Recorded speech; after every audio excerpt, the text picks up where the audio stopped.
La discrecionalidad judicial.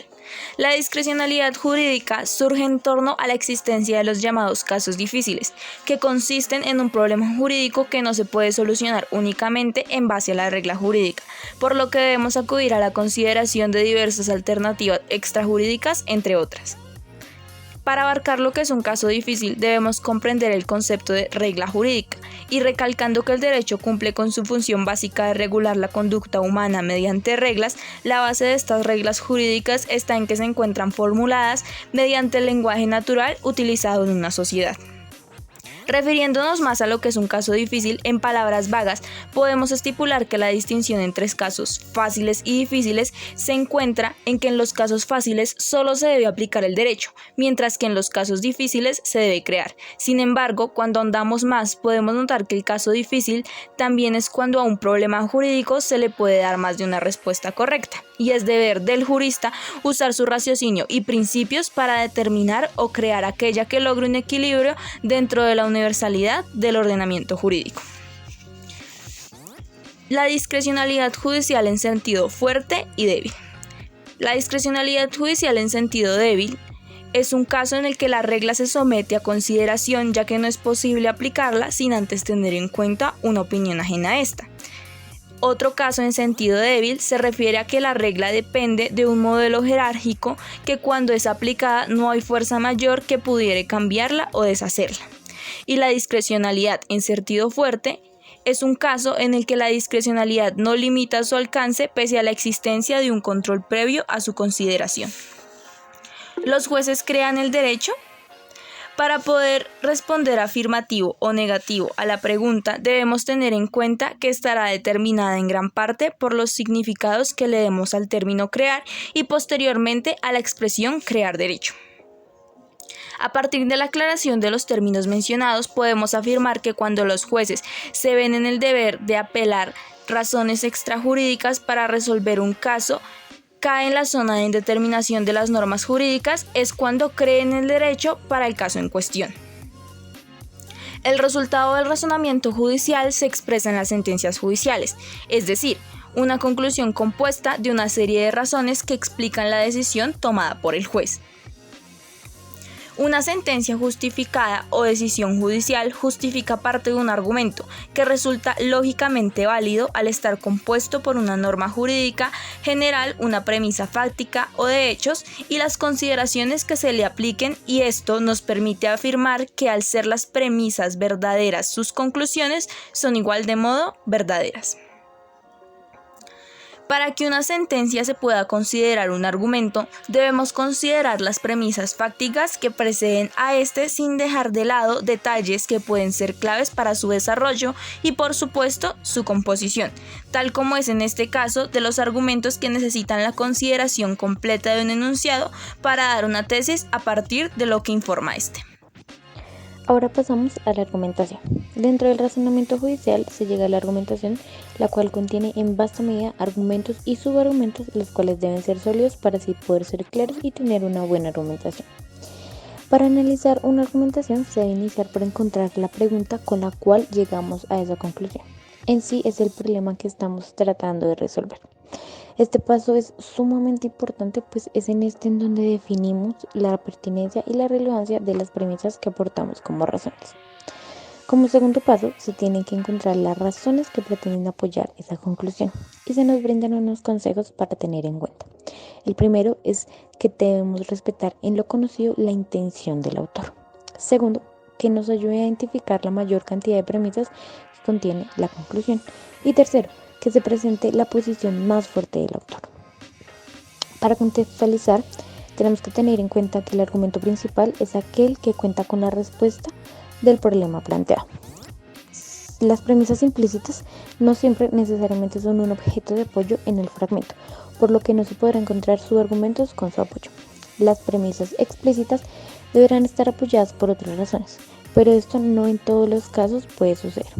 Y los subargumentos son argumentos tendientes a apoyar algunas de las premisas de los subargumentos. Para realizar un buen análisis de las premisas, tenemos que crear hipotéticamente líneas de crítica que nos ayuden a desarrollar el pensamiento para no llegar a aceptar una terrible conclusión del argumento analizado. Las líneas de crítica en ocasiones pueden llegar a tumbar un argumento por falta de justificación. Ahora pasamos a la evaluación de argumentaciones. En esta se nos da unos pasos para realizarla de manera correcta. El primero, determinar. En este tenemos que determinar la cuestión sobre la que se pretende tomar partido en el texto argumentativo e identificar la posición que en él se defiende en respecto a él. Segundo, descomponer la argumentación. En esta debemos descomponer los argumentos en distintos argumentos y subargumentos teniendo en cuenta el rol que juega en la estrategia argumentativa el texto a analizar.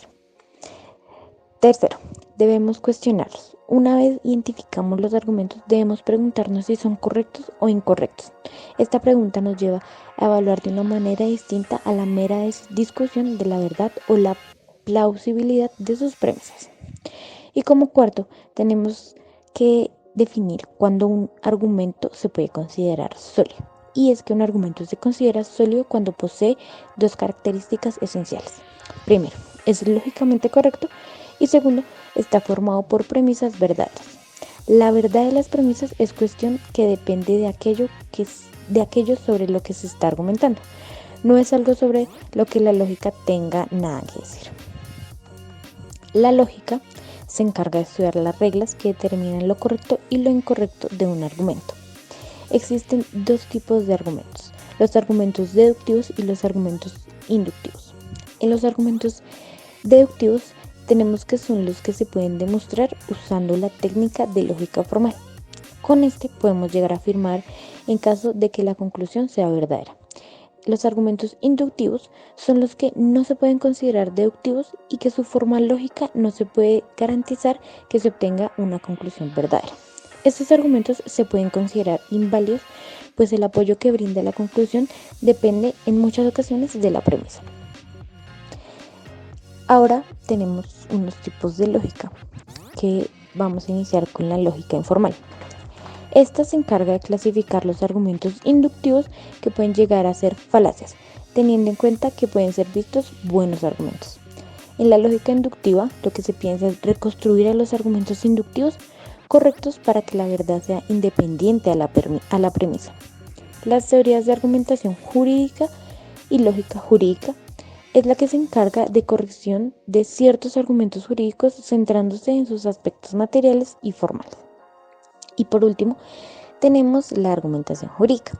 En esta podemos aplicar todo lo anteriormente mencionado para la formulación de decisiones jurídicas, como pueden llegar a ser sentencias. Para aquí tenemos, para la ejecución de sentencias judiciales, el argumento central tiene que ser la conclusión del acto de decisión y como premisas el enunciado normativo y la descripción de los hechos relevantes. Y los subargumentos deben ser razones que apoyen la verdad de las premisas. Esto que nos dice aquí lo podemos evidenciar en cualquiera de las sentencias que leamos y revisamos. Todas tienen su argumento central, que es la conclusión del acto de la decisión, y las premisas, pues son los hechos que siempre nos contextualizan sobre lo que pasó para que la sentencia llegara a el tribunal. En las argumentaciones judiciales aparecen varios tipos de problemas generados por la falta de acceso o por el exceso de la información. Por esto se clasificaron 4 tipos de problemas que se pueden llegar a dar en esta argumentación.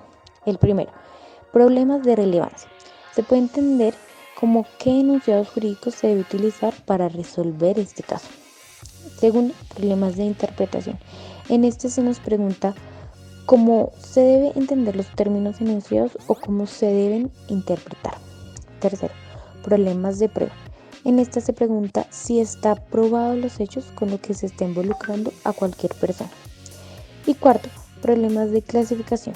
Este nos presenta la situación de que el caso en concreto puede ser comparado o aplicado con un caso genérico para fundar así una decisión.